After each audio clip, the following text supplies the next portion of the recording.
फक्त 2-3 साहित्यापासून आज मी बनवते कॉफी आईस्क्रीम.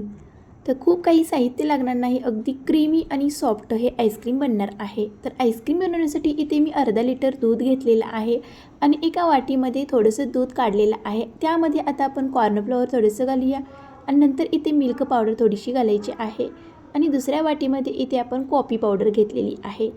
तर आता आपण कॉर्नफ्लॉवर आणि मिल्क पावडर मिक्स करून घेऊया दुधामध्ये आणि या वाटीमध्ये थोडंसं पाणी घालून आपण कॉफी पावडर मेल्ट करून घेऊया.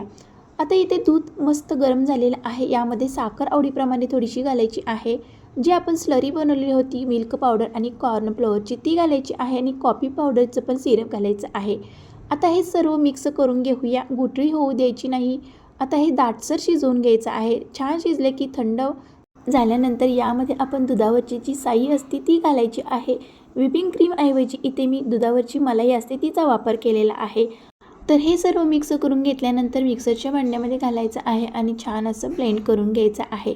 नंतर इथे आपण आईस्क्रीमच्या डब्यामध्येच हे मिश्रण ओतलेलं आहे आणि कॉफी पावडर आणि ड्रायफ्रुट्सने गार्निशिंग केलेलं आहे आणि हा डबा आपण आता फ्रीजरला लावायचा आहे. रात्रभर मी फ्रीजरला लावून घेतलेला होता. आईस्क्रीम आपलं छान सेट झालेलं आहे. आता आपण हे आईस्क्रीम स्कूपरने काढून घेऊया. तर हे आईस्क्रीम विदाऊट क्रीमचं बनलेलं आहे. मस्त असं एकदम छान झालेलं आहे आणि सेट पण मस्त झालेला आहे. फ्रीजरमधून आईस्क्रीमचा डबा काढल्यानंतर लगेचच आईस्क्रीम काढू नका, नाहीतर पूर्णपणे निघणार नाही. थोडंसं बाजूला ठेवून पुन्हा आपल्याला हे आईस्क्रीम काढून घ्यायचं आहे.